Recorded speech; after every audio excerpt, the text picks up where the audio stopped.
So how are you.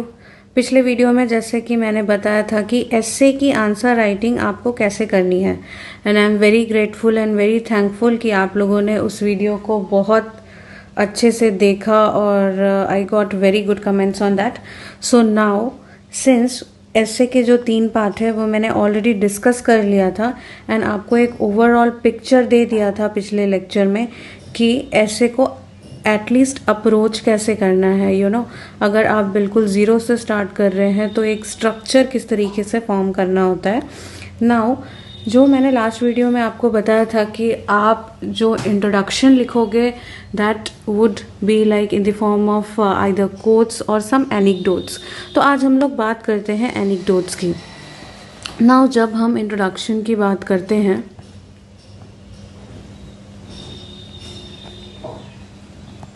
तो जैसा कि मैंने बताया था कि what I use to do कि मैं जो एडिटोरियल होता था वहाँ से कुछ स्टोरीज़ जो मुझे पसंद आती थी मैं वो उठा लेती थी, या फिर दूसरा मेरा सोर्स होता था जो डॉक्यूमेंट्रीज़ है वहाँ से मैं चीज़ें उठा लेती थी, और तीसरा I use to formulate my own stories. तो कभी किसी ऐसे टॉपिक पे ब्रेनस्टॉर्म करते हुए मेरे दिमाग में कुछ ऐसी चीज़ें आती थी एंड तो that I use to note in my small notebook. तो वो एक मेरी छोटी सी एक नोटबुक थी जो मैं आज आपको उसके कुछ पेजेस दिखाऊंगी। Then I use to write it down, उसको नोट करके रख लेती थी। और कभी ना कभी सिंस आप किसी चीज़ को एक जगह पे नोट कर लेंगे तो आप उसे ऐसे में एज अ एनेक्डोट आप यूज़ कर सकते हो। ठीक है, तो चलिए आज मैं आपको दिखाती हूँ कुछ एनेक्डोट्स जो मैंने ऐसे में यूज़ किया हुआ था। या सो द फर्स्ट वन यहाँ पे है क्लाइमेट चेंज। सो क्लाइमेट चेंज पे आप देखोगे कि हमेशा कुछ ना कुछ टॉपिक आता रहता है इन PYQs। अगर आप PYQs देखोगे तो आपको पता चलेगा कि कहीं ना कहीं से कुछ ना कुछ इन्वायरमेंट रिलेटेड चीज़ें आती हैं। तो one day I was brain storming and उसमें मैंने एक स्टोरी सोची। सो वो स्टोरी को मैंने यहाँ पे नोट कर लिया था। ये मेरी खुद से फॉर्म की हुई है, आप भी कर सकते हैं। तो मैंने क्या फॉर्मुलेट किया story that I have used a character, a small farmer, her name is Sujata.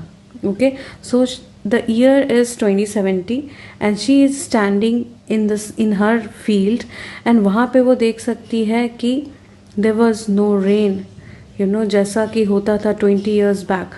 So the year is 2070.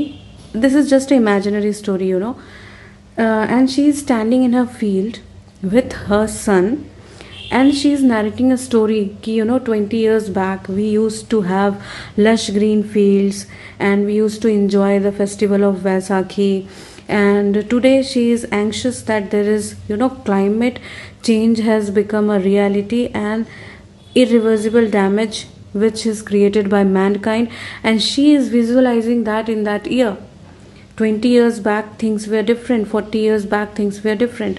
So this is just a small story that I have created. You can pause the video and you can read it. So similarly अगर कुछ technology related चीज़ें आती है then यूं ही बैठे बैठे मैंने एक दिन सोचा कि कम्युनिकेशन पे अगर कुछ आता है तो एक बहुत अच्छी तरीके से हम उसे स्टार्ट कर सकते हैं टेक्नोलॉजी का इवोल्यूशन दिखा के, कि किस तरीके से technology has come, communication has come a long way. तो यहाँ पे मैंने वही चीज़ दिखाने की कोशिश की है कि initially paleolithic age, mesolithic era में people use to express themselves through cave paintings. Cave paintings होते थे, साइंस एंड जेस्चर्स होते थे जिसके through people use to communicate with each other. Now the time has changed. तो slowly किस तरीके से इसका डेवलपमेंट हुआ। Then I have also used कि people used to there were messengers serviced by pigeons. उसके बाद letter and postcard का ज़माना आया। Then we had the world wide web, www जो हम इंटरनेट का यूज़ करते हैं। And now in the 90s we had Nokia mobile phones, and now today fast forward to 2025 the evolution is so much that today we have artificial intelligence in everything. instant messaging, FaceTime. So I have created a small, reflection of what and how the communication has changed, how technology has evolved. So you can use this in whatever essay which is related to technology or artificial intelligence, और उससे related ही मतलब what ever fits. It's not like कि आपको same story use करनी है, but when you will start gathering things, तो you will start clicking कि कुछ ऐसे आता है तो मैं उसे यूज़ कर सकता हूँ कहीं ना कहीं, और आप कुछ नया भी सोच पाओगे. The thought process will develop. Similarly, education पे I was studying in the newspaper in editorial one day, so I found out these things and I noted it maybe from some YouTube video. I don't remember the source.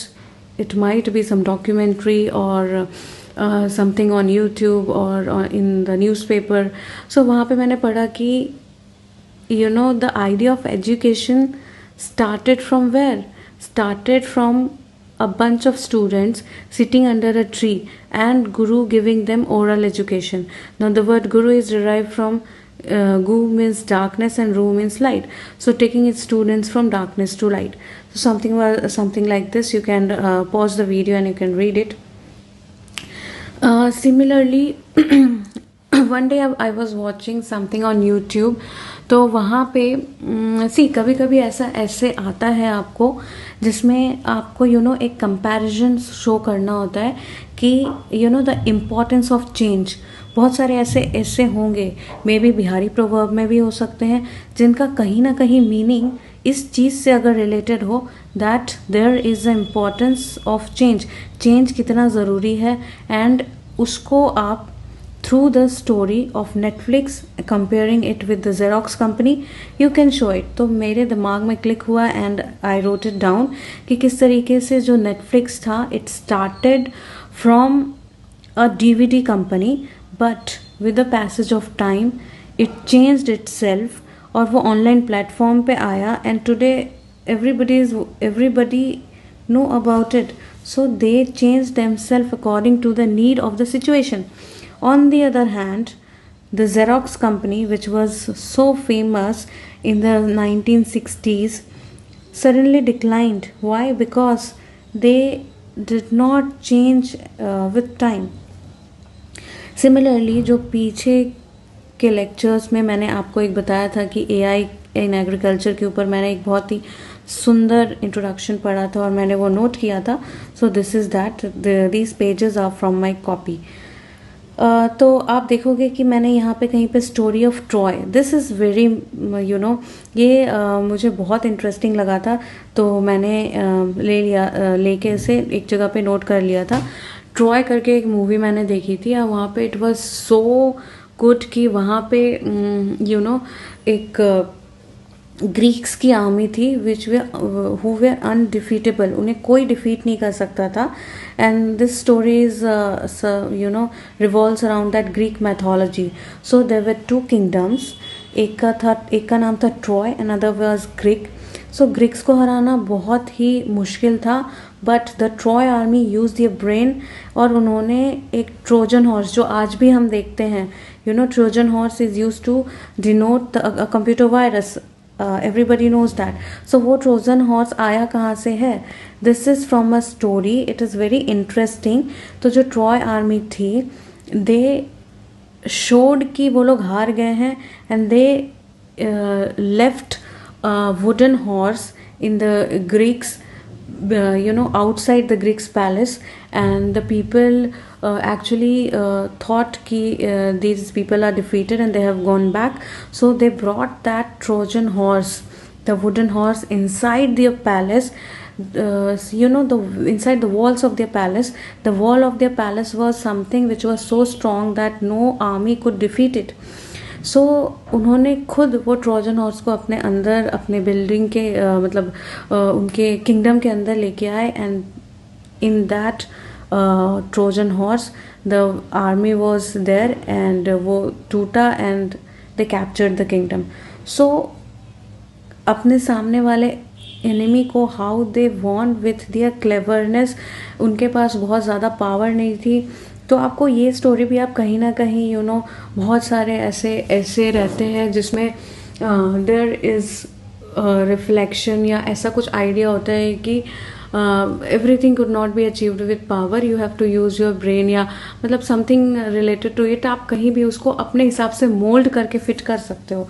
वो story आप अगर आपके दिमाग में आई तो इस तरीके से आप कर सकते हो। So this was a small glimpse of what I used to do for my introduction, और किस तरीके से आई हैड अ इंटरेस्ट जब भी मैं कोई डॉक्यूमेंट्री देखती थी, कोई भी मैं किसी भी चीज़ को ना, आई यूज़ टू रिलेट इट कि कहीं मैं इससे में से यूज़ कर पाऊँगी कि नहीं, एंड मैं वो नोट करके रख लेती थी। एंड इसी तरीके से बहुत सारे मेरे देयर इज़ अ कॉपी जिसमें कि मैंने मोटिवेशनल स्टोरीज़ भी नोट की हुई हैं, इम्पॉर्टेंट पर्सनैलिटी की, लाइक एल्बर्ट आइंस्टीन की, एंड बहुत सारे। मैं धीरे धीरे आई विल शो यू।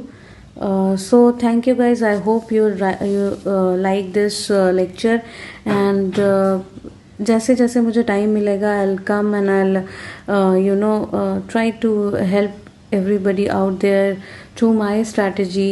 हो सकता है कि वो आपको भी कहीं ना कहीं हेल्प कर जाए and you score good marks there. Thank you guys.